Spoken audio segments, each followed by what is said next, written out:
الله والصلاة والسلام على رسول الله صلى الله عليه وعلى آله وأصحابه ومن والاه. السلام علیکم و رحمت الله تعالی و برکاته. بینندگان عزیز گرامی، موضوع امروزه ما در یکی از کارهایی که خیلی بدبختی هم هست، واقعا هم، یعنی موضوع ما در مسئله خودکشی. متاسفانه گاه حالا در کشور ما الحمدلله خیلی کم است. بعضی کشورهای خیلی پیشرفته تا قریب 80,000 نفر در یک سال خودکشی میکنند با سببهای با سببهای ناچیز و اندکی. حالا در ما کم هم که باشد وجود دارد، متاسفانه و بدبختانه. حالا چرا این خودکشی میکنن انسان ها؟ چرا انسان به خودکشی دست بزند؟ و حالا اینکه این حیات یک حیات امتحان است و این حیات امتحان و این زندگی، این دنیای امتحان نعمت ها دارد، مصیبت ها دارد. بنده مؤمن خصوصا مسلمان باید در نعمت هایش مغرور نشود، بگه پروردگار رو شکرانه که به من چقدر نعمت های دادگی هستی.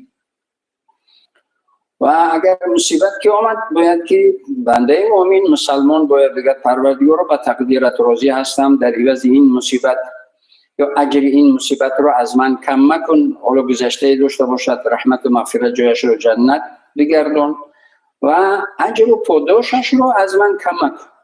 چرا که هیچ مصیبتی وجود ندارد که اجر نداشته باشد. بنده مؤمن باید به امید باشد. هر چقدر مشکلی و مشقت، حتی که ظلمت هم کردن، کسی ظلمت کرد یا جهتی ظلمت کرد یا طرفی ظلمت کرد، هنگامی این ظلمی اون به او پروردگار اجرش کم مکن. و اگر توان داریم از ظلم خودت رو حمایت کن. اگر توانش نداری، موری که دیگر هیچ توانی نداری برای دور کردن این ظلم رو به پروردگار بسپار. ظالم رو به پروردگار بسپار، بعد تماشا کن که اون ظالم رو پروردگار چگونه عذابش میدهد، یا اینکه اون ظالم ظلم کردهش رو چند برابر عذابش رو میکشد. برای همین مسلمان باید هیچ وقت ناامید نباشد. حالا مولانا هم میگوید که بگو دل را که گرد غم مگردد، که زیرا غم به خوردن کم مگردد. این غم به خوردن کم نمی شود. غم انسان رو میخرد، نیست نابود میکند، خود بزرگ میشه، کلان میشود، انسان رو نیست میکند. برای همین غم مخور. ولی وقتی که درد مصیبتی بالا تو ما پروردگار اجرش کم مکن. برای دانشمندان اسلام میگن حتی بیماری سخت هم که آمد او پروردگار اجرش کم مکن. ولی وقتی گفتی که اجرش کم مکن، ولی هر انسانی رو درد هست و غم هست. با گفتنی، با مجردی گفتن یا امید به پروردگار کردن از این وزنی اجر و پاداش امید کردنی به از پروردگار، غم اون درد رو نیست میکنن. وقتی غم نباشد درد آسان است. درد انسان به آسانی میگذراند. لیکن از همه خطرناک و وزنین، مصیبتی وزنین این غم با درد است. درد اگر با غم باشد این هلاک کننده بسیار، انسان رو معیوب یا که انسان رو به بدبختی ها میبرد. برای همین مولانا میگه که بگو دل رو که گرد غم مگردد، که زیرا غم به خوردن کم مگردد. غم مخور. این دنیا هر چقدر وزنینی ها دوام کند، این وزنینی ها هم مصیبت ها هم بمونند بیماری ها هست. بیماری هم وقت دارد، شفا میابید. برای همین بنده مؤمن مسلمان باید امید کند که این وزنینی که بالای هم آمدگی هست انشاءالله اجر دارد، میگذرد و برایم صدها خیر و برکت دیگر میارد. پروردگار به سبب این وزنینی یا این بیماری یا این مشکلی یا این ظلم و ستم یا این که این محدودیت دیگر پروردگار اجر و پاداش میدهد، اجر و برکت میدهد. پروردگار خود میگه استعیذ بالله فإن مع العسر یسرا، ان مع العسر یسرا. هر یک وزنینی چندین سبکی ها و آسودگی ها و خوشبختی ها و سعادت و خیر و برکت دنیا و آخرت برات میارم وابسته به اون وزنینی. درست است که انسان مسلمان باید وزنینی رو بخود، یعنی وزنینی طلب نکند، بیماری رو طلب نکند، اما وزنینی که آمد به اختیار از خودت، به اختیار خودت، به اراده خودت وزنینی مصیبت آمد. ولی پروردگار میگه استعیذ بالله ولنبلونکم بشيء من الخوف والجوع ونقص من الاموال والانفس والثمرات وبشر الصابرين. دنیا امتحان است. ولنبلونکم بشيء من الخوف، با ترس، وهمی، غمگین مباش. پروردگار میدهد از این جو نداد، از جای دیگر میدهد. برای شاعر میگه خدا گر ز حکمت ببندد دری، ز رحمت شاید دری دیگری، یا ز رحمت شاید درهای دیگری. یک در رو میپوشد ولی زراعتت رو گرفت، یا فرزندت رو گرفت، یا مادرت رو گرفت، یا که پدرت رو گرفت، یا که دوستی صمیمی و عزیز و یعنی همسر و شوهرت رو گرفت. اون رفت. خب پروردگار هست، پروردگار هست و تو هستی پروردگار در فکر. مدامی که هستی پروردگار در فکر تو هست. پروردگار چی میگه؟ استعیذ بالله تقتلوا انفسکم ان الله کان بكم رحیما. شما نفسای خود را خودکشی مکنید، چرا که پروردگار به نهایت نسبت شما مهربان و رحمدل است. به نهایت مهربان و به نهایت رحمدل است. برای همین مسلمان هیچ وقت باید ناامید، شیطان ناامید است، مسلمان باید ناامید نباشد. حالا اون آیه کریمه چی شد خلاصش؟ و بشر صابرین، مجده بده و صبر کنندگانی در وزنی های زندگی. مجده یعنی خیر برکت براشون میآید بعد ها سختی ها. برای همین باید مسلمان همیشه به امید زندگی کند. هیچ وقت حتی که آرزوی مرگ رو نکند. آرزوی مرگ هیچ وقت مسلمان باید نکند. خدا رحمت کند حضرت کلان ما دوم عبدالرحیم علیه الرحمه، بعضی مسافرهایی که پیر شدن، خسته شدن و برجامانده شدن، بعد میگفتند این پیریشم جگر نیست، بعد آرزوی مرگ، این مرگ ما رو فراموش کرده است، هیچ نمیاد. میگفتند که نگو گل است، از زیر خاک بالای خاک خوب است، از زیر خاک بالای خاک خوب است. چرا که یک سبحان الله الحمدلله میگه دعا میکنی. وقتی آدم پیر شد برجامانده شد، وظیفه‌اش دعا و عبادت و ذکر و تسبیح و تهلیل است. برای فرزنده و نبیرها و اهل خانواده و وطن و کشور و امت اسلامی و برای همه. چرا ما در نماز دعا میکنیم اللهم اغفر لی و لوالدی و لجمیع المؤمنین والمؤمنات والمسلمات الاحیاء منهم والاموات. این همه دعا به خاطر چی؟ به خاطر مسلمان باید خیرخواه باشد، مسلمان باید به امید زندگی کند، مسلمان باید خوشحال و خوشبخت زندگی کند، مسلمان باید قناعتمندی و راضیگی اگر هیچی هم نداشته باشد.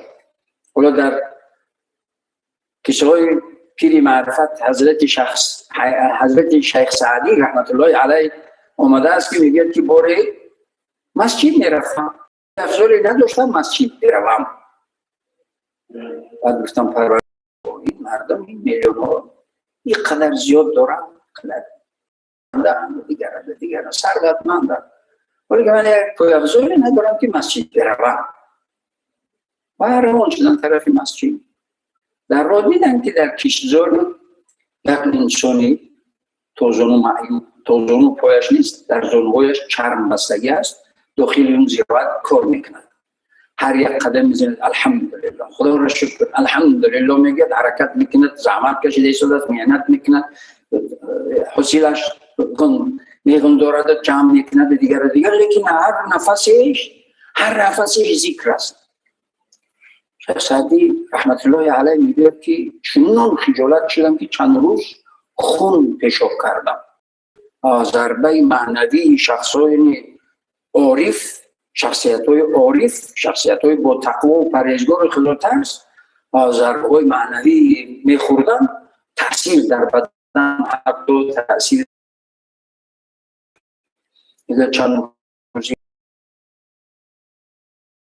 که من پادارم شکری کردم، گفتم که پروردگارا این مردم قدر دارنده است، من رو ببینید که تا زانویش پایش نیست، در زانوها چرم بسته است و خاصیتش لیوان دارد و هر ذکر هر نفسش ذکرشو کردن.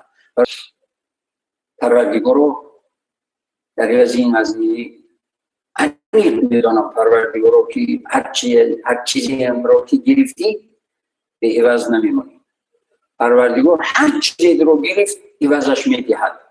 پدرت میگیرد عوضش میدهد که فردا روز قیامت بعد میگه این مقامی در جنت در عوض مصیبتی که پدرت رفته بود، این مقام در جنت در عوض مادر عزیز جگر عزیزه که در دنیا از پیشت رفته بود، این مقام و این باغ و بستان و قصری در جنت در عوض این یعنی جگرگوشه که در دنیا در پیش چشمت گرفته بودیم. انسان مسلمان آرزو میکنه که پروردگار رو کاش همه زندگی مصیبت و وزنی میشه تا اینکه در اینجا این مقام های جنت هم بیشتر و زیادتر میشد. برای همین چرا بعضی ها وقت کشی دست میزنن؟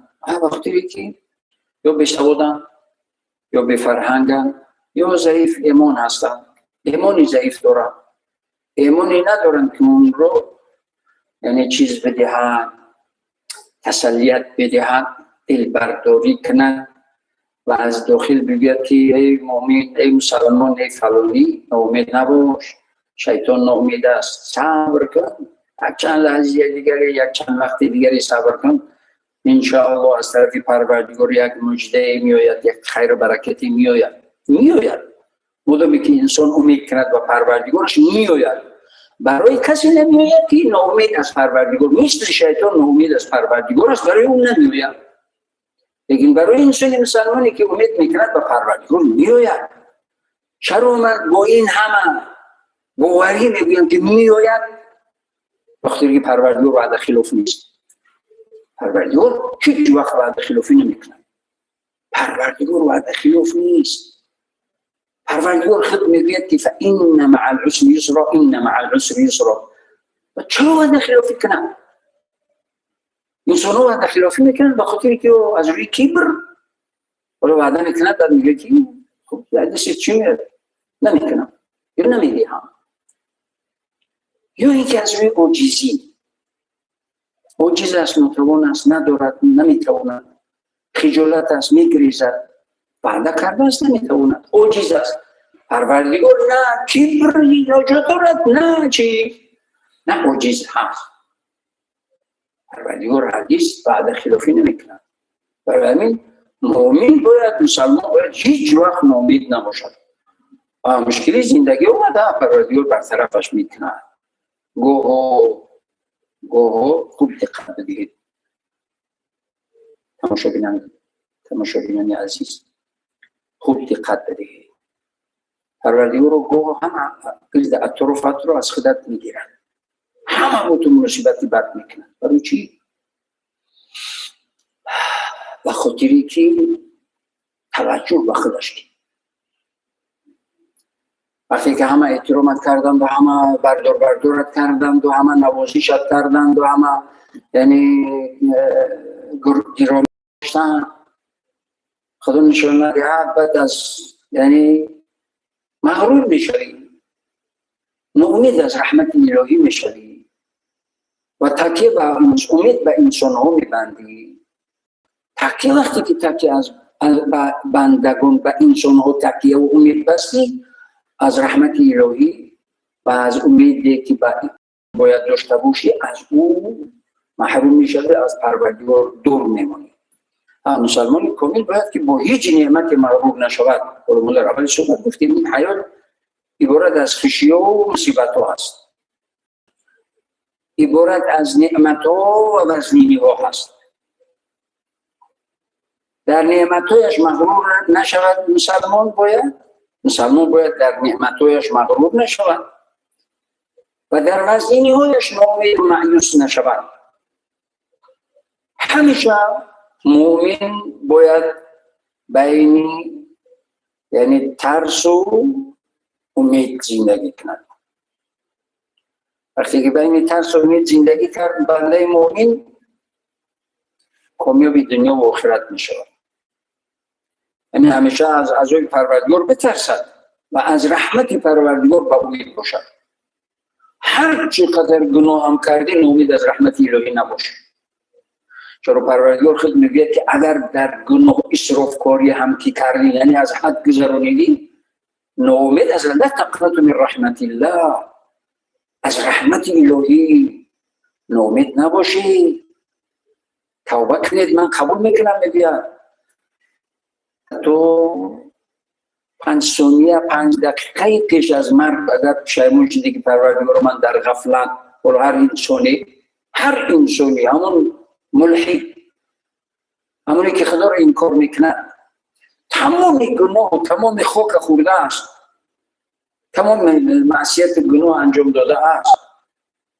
یک چند لحظه پیش از مرگش اگر بگه پروردگار من را شیطان غافلگیر کرد، حالا من ایمان و مسلمان شدم، توبه کردم، کلمه عرض کنم لا اله الا الله محمد رسول الله، اشهد ان لا اله الا الله و اشهد ان محمدا عبده و رسوله، پروردگار توبه نصوح کردم، من را شیطان غافلگیر کرد، از ضعیفی و عاجزی و ناتوانی و نافهمی و بی‌درکی هم یعنی این همه معصیت انجام دادم و توبه کردم. تمام. اگر 5 دقیقه پیش از مرگش هم که باشد همین به دردش میخورد. هیچ وقت باید انسان در عموم بلکه مسلمان ایمان دارد باید همیشه تکیه و توکل و امید به پروردگار داشته باشد. هیچ وقت باید از پروردگار ناامید نباشد. هر چقدر که و در زندگی وزنی آمد همون قدر اجر و پاداشش عظیمتر و بزرگتر می شود. خودن شنوید رو میشنوید که ناگهان یک چیز مصیبتی خبرش میآید. دانشمندان اسلام میگویند که تجربه و حکم اثبات کردگی هست. میگویند که با مجرد شنیدن از لحظه اول دست برداشتی دعا کردی که پروردگارا این مصیبت رو به آسانی و به سبکی و این مرحوم گذشتم رو رحمت مغفرت و اجر و پاداش این مصیبت این وزنی و این همه که طاقت کردهش نمی شود برایم آسان بگردون، اجری عظیم برایم نصیب بگردون. هم روح اون مردم شد می شود هم قلبی تو آرام. چرا قلب آرام می شود؟ بخود این روح اون مردم شد شد. وقتی روح اون مردم که شد شد دعای طلب رحمت مغفرت برایش کردی که روحش شد شد قلبی تو آرام می شود. و بعضی از مادرایی که فرزندان و جگرگوشای عزیزی خود را از دست می‌دهند بعد می‌نالند می‌چوکند می‌گویند می‌گریند. یعنی همیشه بجای این همه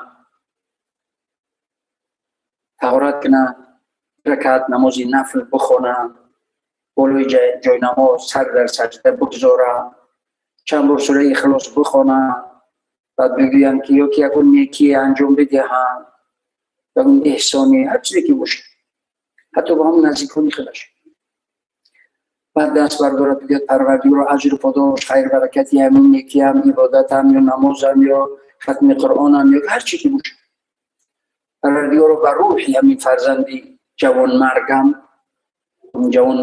مرگ برسد. در حال قلبش روشن می شود، سبک می شود و خودی که اون روح که شد این قلب آرام می شود. لیکن هر چقدر که گفت و چاکید و گریست و دیگر غم و بعد میبینید یک جنج میزند لچیده میشود. حتی اگر اون نعمت از پیشت هم برود برکتی اون نعمت رو برایت میموند. برکتی اون نعمت رو برایت میموند. ولی پیر شدی در جوانی پرهیزگار خدا ترس و شکرگزار و نکوکار بدی پروردگار در پیری خورت نمیکنه. پروردگار همون برکت جوانی رو در پیریت همون توان همون غیرت و همه این رو در همون پیری میدهد. گوه ما به زیارت پیرانسالون می رویم، خسته و 100 ساله و 104 هر جا بشینیم یک پیرانسالی است، از یه چیزی برداشت میکنیم. بعضیش می رویم و میگیم بابا کو خیلی خب طبیعی است دیگه، میمون که اومد یک پیرانچوی میارم، بابا کو بگیرید شما هم مرحمتی. ای بچه میگه شما بگیرید که ما هم اینقدر خوردیم که حد اندازه ندارد. این توانمندی، این قناعتمندی از کجا اومد؟ چرا اینقدر قناعتمند و راضی و توانمند است؟ بابا خیلی در جوانی شکرگزار بود، همیشه به امید پروردگار زندگی میکرد. پروردگار اون برکت جوانی رو در پیری دادگی هستش که جای نشسته و میگه اکا بگی تو در یکم چی خوردن نمیتونیم، محروم همه چی، چی تا شکایت. و بعد میگه که اکا و میبخشی و اگر نمیخوردی تو 70 ساله نمیشیدی، هلاک میشیدی بر وقت. ولی که هلاک نشده این کو. آقا شکر بگو، یک بار خدا رو شکر بگو، تو اینکه قناعتمندی خاطر جمعی روزی در قلبت پروردگار جای کند که این همه دنیا زنده این حیات، این زندگی، این دنیا رو همچون یک محبس برای خود قرار داده ای. ناشکری نصیباسی انسان بدبخت میکند. ناشکری و نصیباسی یعنی چیز فکر نکردن اولای هر نعمت انسان رو بدبخت میکند. برای همین باید که مسلمان چی؟ مسلمان همیشه باید شکرگزار باشد. میگن که توبه لمن جمع بین همت الشباب و حکمت الشیوخ. خوشا به حال جوانی که خردمندی پیرانسالی و توانمندی جوانی رو یک جا جمع میکند، کامیاب و موفق زندگی میکند، سعادتمند و راضی و خوشنود و خوش. توانمندی جوانی و حکمت پیری، تجربه پیرانسالی. برای این جوانو باید هر وقت دیدن 100 بار ناکام و پیشپا نخورن، ناکام شون و بدبخت شون و بعد دیگر با اون پیری هم که برون دیگر اون پیری فقط شکایت و خوری و زاری و زیری پا بشدن است. و خاطری که ناکام نشوی از جوانی باید فکری پیری را کنی. خودکشی یعنی چی؟ خودکشی پیامبر میکنند و جایی اونایی که خودکشی میکنند همونایی که خودکشی میکنند تمام دیگر هیچ با همین مشکلی تمام شد. اون مشکلی که در زندگی دارد اون عجب دارد، صبر کند 100 خیر و برکت و عزت و سعادت برایش میارد. این وزنی رو برایش میارد، پروردگار برایش میدهد. خودکشی که کن آغاز بدبختی شروع میشود. بعد بلا رو دردی بدون بدوند چیکار کنه. لبه گوش میکنم. سلام علیکم بایدان. و علیکم السلام و رحمت الله و برکاته. وای جمله را تمام داشتیم. مرحمت. وای کسی که خودکشی دست زده است. جنازه خونده نشود. سلامت باشید. سلامت. دیگر سوال نیست؟ دیگر سوال ندارید؟ بخیر برکت. خب اونی که خودکشی کرده است آیا جنازه‌اش خونده میشود؟ دو سه نمودی خودکشی ها هست. و خدا نشان ندهد. بعضی انسانی هست که بیماری روحی دارد. بیماری روحی میشود، فکر میکند که دیگر میبیند در چشمش نمایان میشود، در چشمش نمایان میشود که همه خودکشی کرده ایستاده هم میرود خودکشی میکنند. سلام علیکم. علیکم السلام و رحمت الله. حضرت مفتی یک سوال داشتیم. مرحبا. عامل‌های با خودکشی دست زدن بعضی نفران در چی؟ انشالله. دیگه سوال نیست؟ نه. خدا خیر برکت دهد. موفق باشید. سلام باشید.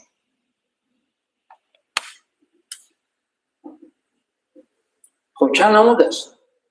یعنی چند نمودی هست که انسان خودکشی میکنه؟ یا بیماری هست، بیماری روحی در چشمش نمایان میشود که همه خودکشی کرده ایستاده است، همه خود رو آتش زده ایستاده است، همه خود رو آویزان کرده ایستاده است، همه خود رو از بلندی پرتوفته ایستاده است، میرود میپرپه. این بیماری است. خدا نشان دهد. نعوذ بالله. خدا پناه دهد. در چشمش چنین نمایان میشود، خودکشی میکنه.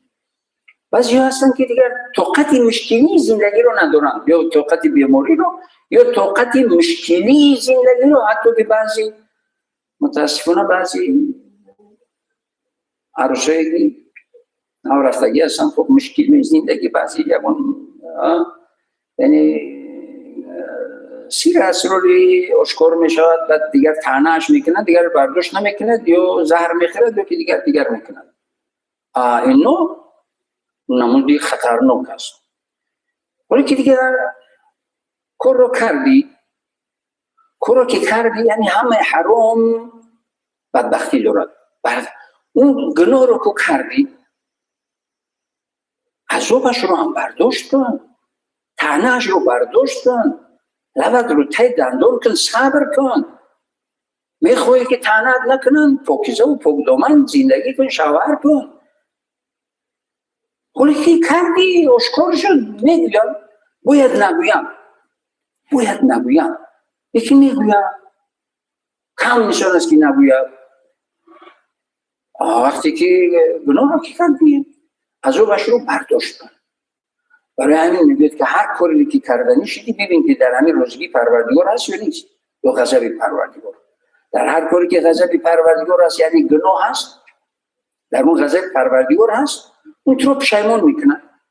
نباید برای خودکشی دست بزنی، باید توبه کنی، استغفار بگوی، درود و صلوات زیاد بگوی، استغفر الله العظیم استغفر الله العظیم استغفر الله العظیم، زیاد استغفار بگوی. تو پروردگار در همون قلب شوهرت، در قلب خشتامنت، در قلب خسرت، در قلب خانواده یکی شوهر کرده ای در اونجا هستی، در قلب اونها یک رحمی رو نسبتت، مهری رو نسبتت به وجود بیارد.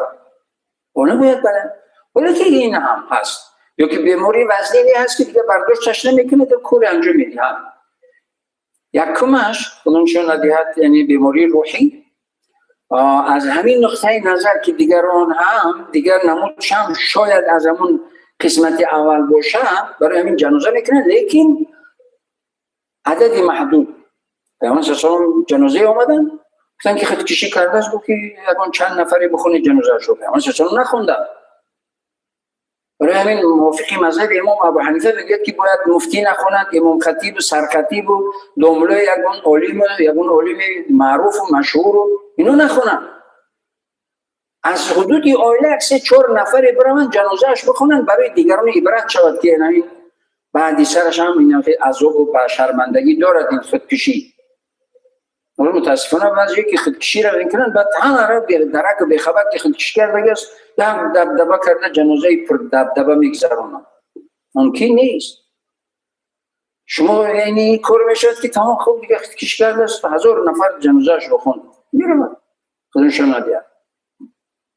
درست جنازه خونده میشود بسیار محدود، یک چند نفر از نزد، حتی همه خویشاوندا باید که جنازه‌اش نخونن.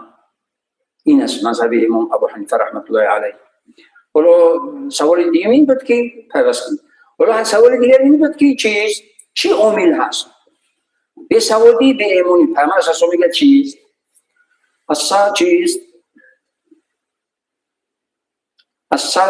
الصوم یعنی روزه صبر است. الصوم صبر و صبر نصف الایمان و صبر نصف ایمان است. اگر روزه بگیرد درسی صبر است. و اکثریت کلی همونی که خودکشی میکنن روزه حلال و پاکیزه گرفتگی نیستن. هر کسی که روزه رو پر حلال پاکیزه با نیتی نیک با عمل با چیز و تمام این نزدیکی هایش وقتی روزه رو میگیرد این روزه به درسی صبر میدهد. 17 ساعت 18 ساعت از خوردن از نوشیدن خودداری میکنید، چقدر لبا دهان خشک میشود، یکی نمیخورید نمینوشید، صبر درسی صبر میدهد. و میگه که صبر نصف ایمان است. با صبر نصف ایمانت رو کامل کردی، با نماز و روزه و دیگر عبادت ها نصف دیگرش رو کامل میکنی. هر انسانی که روزه خالصانه صافدلانه از روی اخلاص ایمان اعتقاد و ایمانداریش روزه گرفته باشد هیچ وقت به خودکشی دست نمیزند. از روی بیسوادی، از روی بیفرهنگی یا از روی مشکلی زندگی چند عاملی هست. چند عاملی هست که انسان ها به خودکشی دست میزنند که نباید دست بزنند. حالا چند سال پیش در شبکه‌های اجتماعی هم پخش شده بود که کدام دخترک 18 ساله‌ای خب عاشقش ندادن، رفته است در بیجای خودش رو پرتافته است، خودکشی کرده است. بعد چی؟ اون حرام مرد رفت. همون عاشقش رو زن و فرزند و زندگی فراموش کرده بود. برای کی خودش کشت؟ شاید برای یک جوانی که به یک موی همون دختر نمی ارزی و یک نخونی همون دختر شاید نمی ارزی، برای این جوان خود رو کشت. ولی رو فراموش کرد. همون زن و فرزند و زندگیش رفته ایستاده است، همه خنده خرسند و زندگی رفته ایستاده است. کی می سوزد؟ کی غم میخورد؟ همون پدر، همون مادر، همون دختر. خداوند کمکشان کند. خداوند در عوض این مصیبت اجر و پاداش عظیمشون بدهد. برای همین پدر و مادر رو همیشه باید فرزندان رو نصیحت کنن. گذشته از اینکه اهل زیو از باغچه تا مکتب تا دانشگاه تا اکادمی تا همه خادمای دین در مسجد و دیگر خدمت اساسی پدر و مادر است برای فرزند. خدمت اساسی که فرزند رو کامیاب و خوشبخت میکنه این پدر و مادر است. یا عکس این پدر و مادر است که فرزند رو بدبخت میکنه. و یه بار نگفت که بچه هم اخلاق است، بچه هم صبر کن، بچه هم یعنی نماز بخوان، بچه هم روزه بگیر، بچه هم صبر کن، بچه هم اوی زندگی تری نیست که هرچی خواستی باید شود. ولی گفت بچه را که ندادنت خطاب کشی دنیای خیر نیست. ولی دوست نداره که دلت رفت است، قلبت رفت است، صبر کن. نکاح شد بعد دیگه خب غش میکنی، هر کاری میکنی بعد بکن. نزدیکی هم یک نفر یک دانشجو تماس گرفت که من خشدار دارم و پدر و مادرم مجبورم میکنن که کسی دیگر را بدهند. تو خواهری عزیز چند ساله هستی؟ 20 ساله. نمیدونم دیم کورس که جو گفت یا دیم کورس سین کورس در وقت خون داخل شدگی هم گفت. خب به هر حال خواهر عزیز پدر و مادر تو حاضر و ضرر یگون بار یگون پیشنهادی کرده بودن از اون بلندی پرتوخته یا که دیگر یا که برای در سردی بیش یا که بیمار شد. خب چی شد که دیگه که یک بار به ضرری تو اون تجربه دی که پدر و مادر دارد تو نداری. حالا جوانی حالا همون جوانی که تو رو میگه که مردم و سوختم میبرم دیگه خوابم نمیبرد بیت میبرم دروغ حرامت میکند و از پشت دیگر میدود باز. این یک طرف مسئله. طرف دیگری مسئله 20 سال است که نان و نمک هم پدر و مادرت میخوری. میگه قهر کردم از خانه بر اومدم رفتم. در نمکدانی پدر و مادرت توف میکنی، نمکدانی پدر و مادر رو میشکنی. این کدوم انصاف است؟ کدوم مسلمان است؟ کدوم یعنی انسان است؟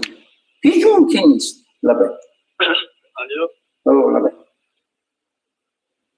لبه گوش میکنم مرحبا. اگر سوال داشته باشید برنامه مستقیم است. الو. السلام علیکم و رحمت الله. و علیکم السلام و رحمت الله. حضرت جان خوب هستین انشاءالله؟ الحمدلله سلامت باشید. سوال زودتر بدی؟ امید یک سوال داشته، همین شریعت اسلام برای خودکشی چی مجازات مقرر کرده است؟ سلامت باشید. دیگر سوال نیست؟ دیگر سوال ندارید؟ نه. خدا خیر برکت میشه رو پرسید. ولی 20 سال یعنی اینا نمک پدر و مادر خوردی در اون خانه کلانت کرد با میلیون آرزوها. من گفتم که ولی تو میدونی که هم بینی افلاس هم پدر و مادر چند هزار بار بینی افلاس رو تازه کردن فراموش کردی. و چند سال پیش هیل رحمی گشتی که گوشباره خون بدی تازه میکردن، بو نگفتن، بو میکند نگفتن، هیچی نگفتن.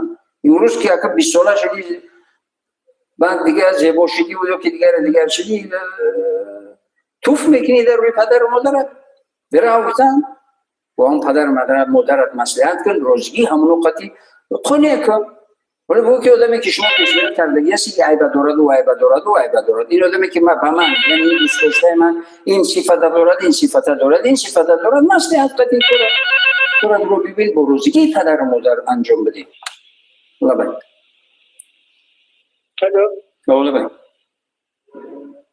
لبه گوش میکنم. اگر سوال داشته باشه برنامه مستقیم است. آواز نمیاد. یعنی چی مجازات؟ یعنی هر کسی با هر چیزی که اگر سوال دیو هر کسی با هر چیزی اگر خود رو به قتل برساند تا روز قیامت و در جهنم دائم اگر زهر خورده باشد زهر میخورد زهر میخورد زهر میخورد. لبه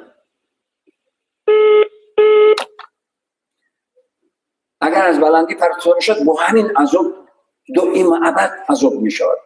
ولی من گفتم در صحبت نه فکر میکنن که خود چیش کردن تمام مشکلی حل میشد. نه، آغازی مشکلی است، آغازی بدبختی است، آغازی عذاب است. چرا که این مشکلی این زندگی اجر دارد، پاداش دارد. اما خودکشی یکی از گناه‌های کبیره که برای قوم و قبیله، برای پدر و مادرت یک داغ غم اندوه و تو رو در عذاب ابدی مبتلا و گرفتار میکنند. برای همین خصوصا جوانو میکنن این کارا رو از جوری که تجربه ندارن، از جوری که سواد ندارن، از جوری که ایمان ضعیف دارن، ایمان کامل ندارن. برای همین وقت کشی دست میزنن. نباید این کار رو انجام بدیم. لبین لبین. سلام علیکم و رحمت الله. علیکم السلام و رحمت الله. یک سوال داشتیم. مرحبا. سببی خودکشی انسان ها همین چیز میتونه باشه که به مولک مشکلات اقتصادی همین ازش شما میتونم خدا خیر برکتی. سلامت باشید.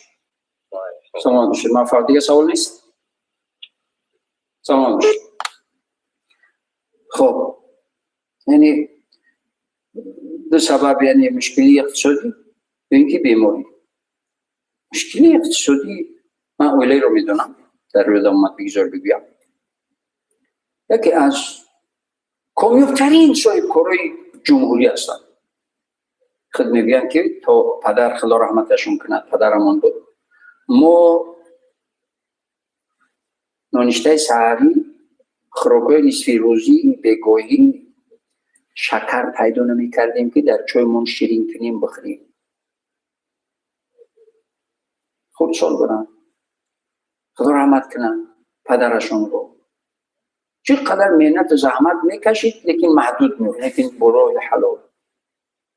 وقتی که پدر میگذرد این همه چند فرزند، 4 یا 5 فرزند، همه صاحب کارو، همه کامیاب و صاحب کاری کامیاب و موفق، چون خیر و برکت دیگر گوگو میپرسن که از نوم پدر حج یا که به نوم پدر این کاری خیر و از نوم پدرمون این کاری خیر.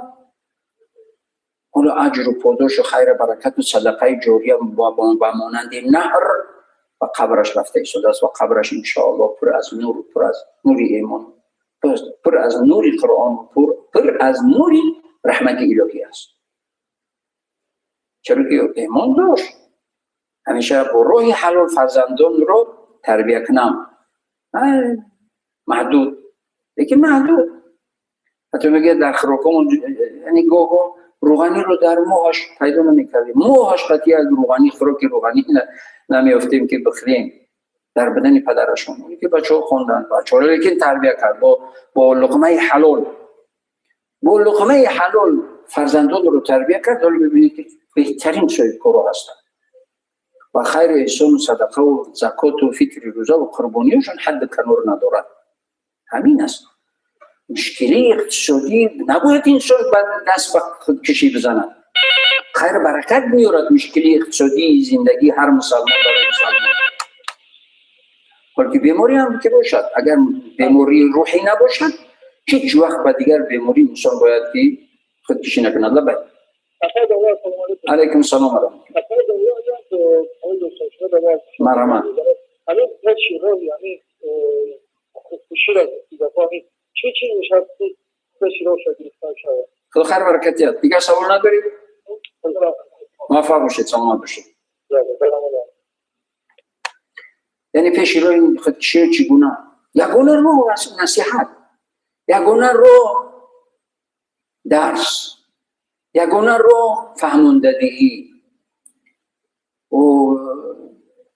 ما چقدر بزرگا داریم، چقدر دانشمندا داریم، چقدر یعنی خیرتمندا داریم، چقدر شاعرای بزرگ داریم. او یکم ترک عقل کودک که بیدار شد بگو که بچه‌م مولانا گفته است که بگو دل رو چی بگو دل رو که گرد غم مگردد، که زیر و غم بخوردن کم مگردد. مشکلی ها و آسودگی ها میارد. 4 تا مصرع، 4 حدیث، 4 آیت تعلیم در ذهنش جای کن، هیچ وقت به خود کشید دست نمیزنم. یکی فقط حرسی و حریصی و او فلانی دارد ما نداریم، فلانی دیگه فرزند رو بدبخت میکنید. میرود به خود چی دست میزنه؟ من او دارد چرا من ندارم؟ میرود از روی چی؟ از روی بی ایمانی، ضعیف ایمانی و از روی نادانی. و وقتی که در ذهن فرزند در جای کردی که بچم بلکه چشم شدی به این زندگی، بلکه دیگر این زندگی، این حیات قطعی شناس شد، این دنیا قطعی شناس شد. شناسیدنی به این دنیا چه خیلی هست؟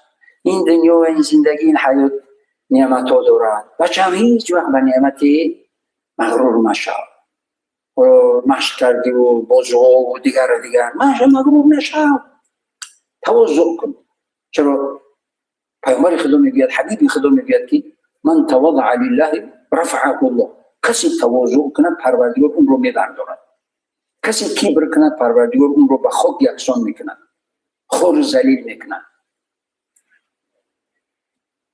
حالا مصیبت ها از در این دنیا، این مصیبت ها یکی از سنت های همین زندگی هست، از قانون های این زندگی هست. هیچ انسانی به مشکلی نیست. همه انسان ها مشکلی در زندگی دارن. کی هست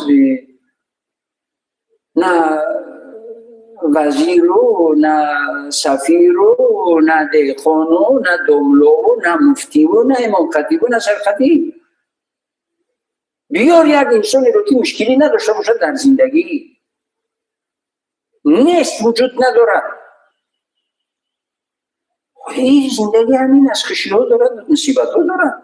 وقتی که فرزند رو از خردسالی، فرزند تا 6 سالگی را که شخصیتش کامل می شود. و وقتی که در پیش بودن تا 6 سالگی را دشنام و حقارت، ضرب و لط و دیگر غیبت و سخنچینی و بدگویی و یعنی دشنام و حقارت دیگر کردید. بعد از اون فرزند وی امید هست، بنابراین شما رو خوشبخت میکنن، بدبخت میکنن. انسان مسلمان تا 6 سالگی شخصیتش، حیثیتش معلوم میشد، کامل میشود. خب بعضی تا 14 هفتگی هستن، اون مسئله علم قطعی است.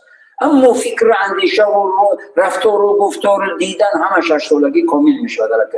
باید تا 6 سالگی چند آیت، چند حدیث، چند مصرع، چند شعر، چند یعنی در وصف احترام پدر مادر، در وصف زندگی، در وصف وطن، در وصف یعنی چی؟ حمایه وطن، چند مصرع شعر و احترام پدر و مادر، خدمت وطن، یعنی کمک کردن به دیگران و همیشه انسانی نیک بودن، انسانی معصیت‌ناک بودن. چند آیت در ذهنش جای کن، چند حدیث در ذهنش جای کن.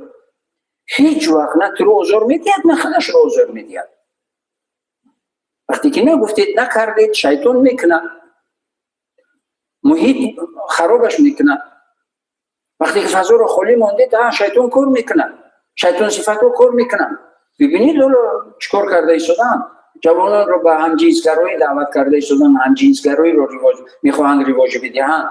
پدر مادری که نمیگوید، پدر مادری که فرزند رو آگاه نمیکند، شیطان ها خیلی کار میکنن. بعد میبینی که به فرزند دیگه نه سراغت میگه، اونی که همجنسگرا شد دیگه نه ناموس دارد، نه فراست دارد، نه انسان هست، نه شهروندی دارد، نه عزیز است براش وطن، نه مادر براش عزیز است، نه وطن. در نتیجه چی؟ در نتیجه این نگفتنی پدر و مادر یا عوض کننده اون. بلکه پدر و مادر یتیم موندگی هست، کفیل عوض کننده باید از خدا بترسد و هر وقت یتیم باید که سرش وسیله کند، بگد بچم احتیاط باش، اینجا شیطان هست، شیطان صفت ها هستن، گمراه میکنن، بدبخت میکنن، سوء استفاده میکنن، احتیاط باش. وقتی که گفتید یگانه رو همین است، روی گفتن که ما میتوانیم که جوانان رو یا که اونایی که نامید میشن چند حدیثی از سلام، چند پند اندرزی از امام ابو حنیفه، توصیح 8 سالگی چند بگو بسم الله با دست وقتی در قلبش، در ذهنش، در روح روانش که جای شد، هیچ وقت با هیچ نعمت در زندگی مغرور نمی شود. هیچ کسی رو آزار نمی دهد و هیچ کسی ظلم نکند و هیچ وقت با هیچ یعنی مشکلی زندگی هیچ وقت مایوس و ناامید نمی شود. میدونه که این مشکلی ها به مانند بیماری است، یک مهلتی دارد، وقتی دارد میگذرد. باید صبر کرد. اونجا مغرور نمی شود، اینجا مایوس می شود در زندگی کامل و موفق. همین است یگانه رو وظیفه پدر و مادر. و از برای خداوند همین نعمت رو داده است، نعمت فرزند. ولی اینکه پدر، ولی قصه اون دختر که از خونه‌شون قهر کرده اومده است، خب اونا هم باید پدر مادر تا این اندازه باید این رو مجبور نمی‌کردن از خونه برونند، یا که تا اون اندازه که از خونه بگوید برود. خب کی ما بازاری تو کار کرده بودیم، نصیحت میکردن، مصلحت میکردن. خب خودشون نمیتوانند، خالای دارد، عمه دارد، عمکی دارد، اکای دارد، دیگری دارد. قوم یگان بزرگسال، یگان کلانسال، یگان با عقل و با فراست دانشمند و یگان خیرتمند و تجربه داری دارد. جلب میکردن که بچه ما نمیفهمند که یک بیا میره بفهمند. زنهای خیرتمند خیلی زیاد داریم الحمدلله که بعد بیاد بگه دخترم، بچه‌ام، نکی کرتایو که اینی خیلی که خب مالش خشدار داری، صبر کن. مسئله که با پدر مادر تو اون اندازه‌ای که دختر ببرد قهر کند برود بعد دیگر خانه نرود، او بعد هر کارو میکند. او صد شیطان دیگر، صد شیطانی وسواس کننده دیگر او دیگر وسواس میکند، بدبخت میکند، ناکام میکند. بعد پگه دیگه افسوس میخوری و انگشتی پشیمانی دیگه شاید یعنی چی فایده نمیکند.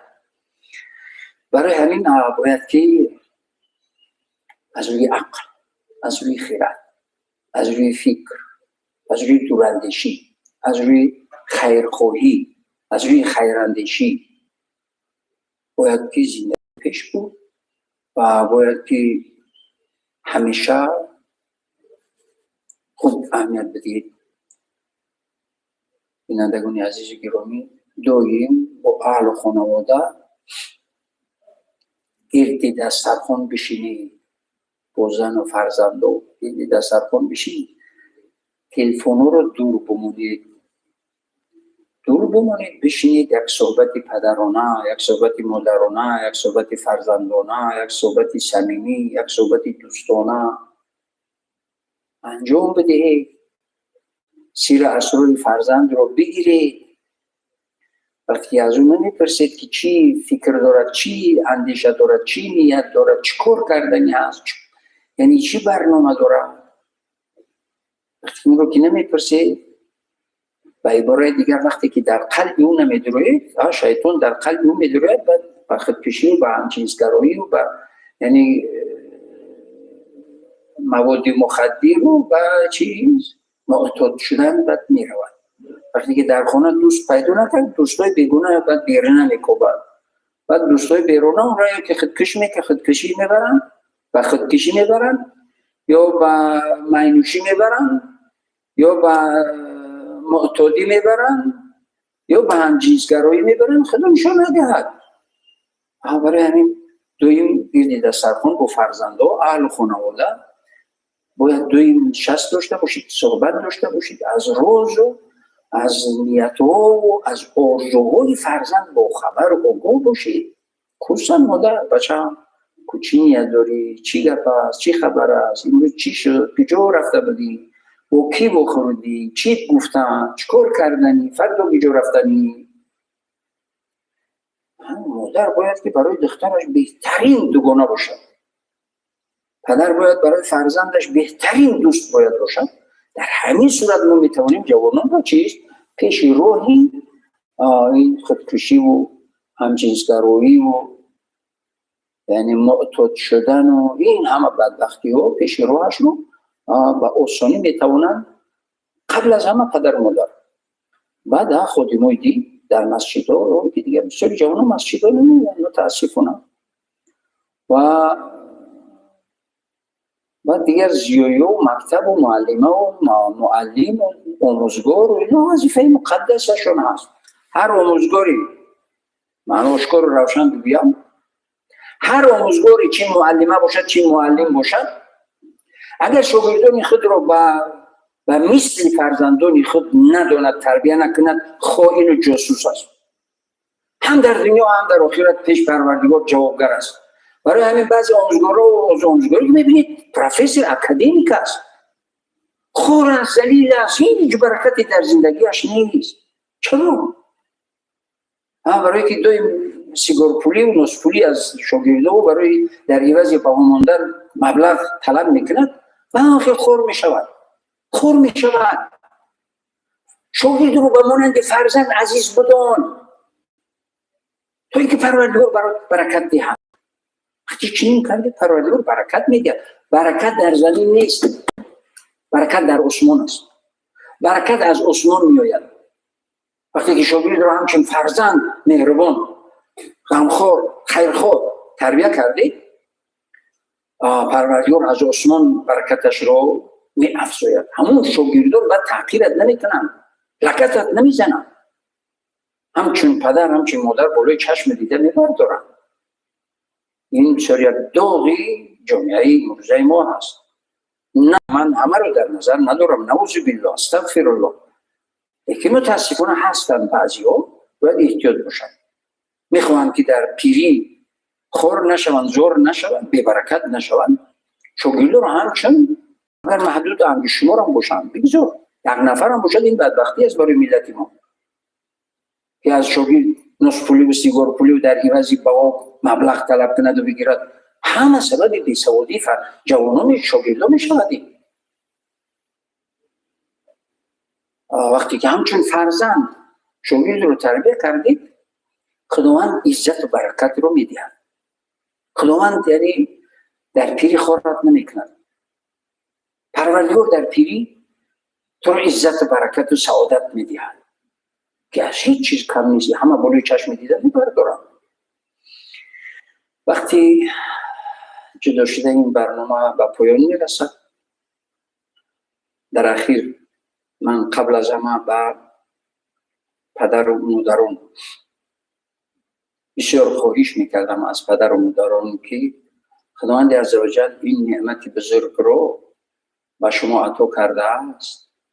ولی بعضی پدر و مادرای هستند در ناخونی فرزند زارند که ندارند. پروردگار داده است از خردسالی قبل از تولدش، هنگام تولدش، هنگام شیر دادن، بسم الله بگو، با یک مهر، با یک شفقت، با یک مهربانی مادری شیرش بده. نگو که زهر تنت بخور، بعد و خودکش میشود، همجنسگرا میشود، دشمن جانت میشود، میاد از گلوت میگیرد. وقتی گفتیش که متاسفانه خردسال بدیم، بعضی مادرها رو میدیدیم، نمیدونم که حاضرم که دیگه هم انسان هست، یه دل جگر ما خوردی زهر تنت شوه بخور. و نه، با بسم الله بگو، با یک مهری مادری بگو، با یک مهر و شفقتی مادری، بسم الله الرحمن الرحیم شیرش بده. شیر رو که خورد سیر کرد، الحمدلله پروردگار رو به من فرزند عطا کرده ای که شیرش دادم، پروردگار اجرش کم مکن. چرا اجرش کم مکن؟ بخاطر اینکه به عدد قطره های شیر دادگی پروردگار برایت اجر میدهد. با وجودی که همون جگرگوشه خودت هست، لیکن اون بنده پروردگار است، اون امانت است نزد فرزند، اون نعمت است. این فرزند برایت، یعنی فرزند برایت یک نعمت است که پروردگار شکرش رو میخواهد.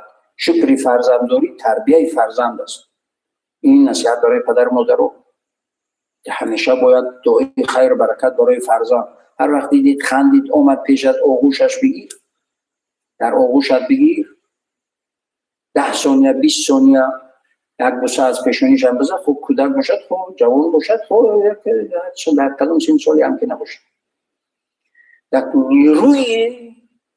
یک نیروی قوی در قلب و روح و روانش جا می شود. همین آغوش و همین بوسه برای فرزند. ولی که دیگر مکتب و معلم و معلمه و دانش آموزگار این هم که باشد، باید که امانه.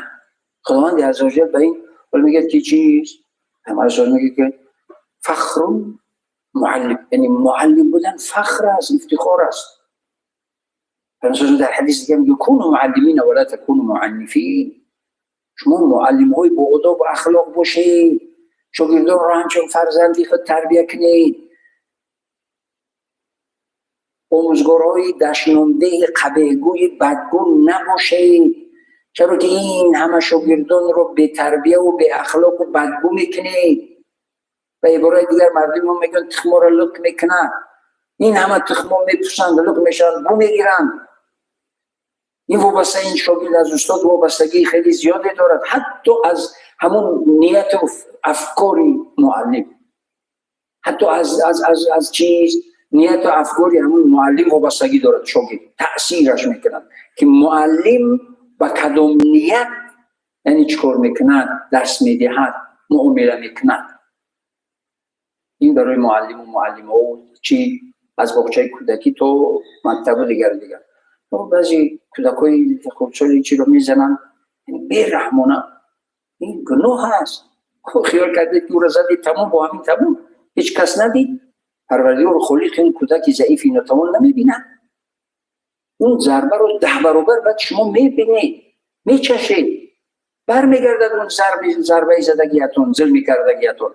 برای همین همه از خودی چیز باغچه‌ها تو مکتب‌ها تو دانشگاه‌ها اگر میخواهیم یک وطن پیشرفته و ترقی کرده و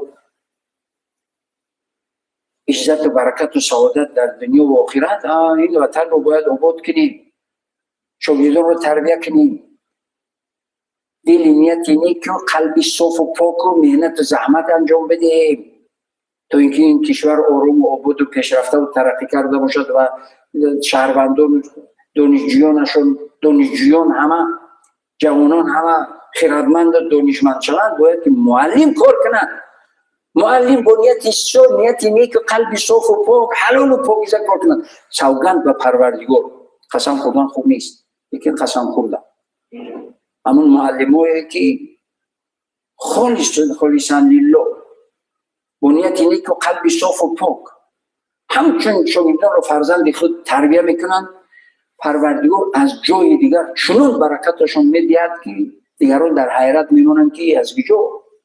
من گفتم برکت در زمین نیست، از آسمان میاد برکت. برای همین انصاف باید داشته باشد همه و همه مسئولیت حس کنند. همه سازا میگه کلکم راع و کلکم مسئول عن رعیته. هر یک کدام شما مسئول هستید و هر یک کدام شما پرسیده میشوید از مسئولیتتون. همه اگر مسئولیت حس کنند، ولو انگلستان کشور آباد و پیشرفته و ترقی کرده. در اخیر از پروردگار برای همه شما و خصوصا پدر و مادرانی که فرزند دارن در تربیه فرزند کامیاب شدن و بخت و سعادت و عزت و برکتی ابدی رو از پروردگار آرزو میکنن. با دعا همیشه کامیاب و همیشه موفق و همیشه سربلند و همیشه پدر و مادری کامیاب و همیشه فرزندان کامیاب که این فرزندان همه یک دانشمند خردمند. با این همه تمنیات این برنامه رو به پایان میرسانم. در حفظ و حمایت و پناه پروردگار باشید. موفق و کامیاب باشید.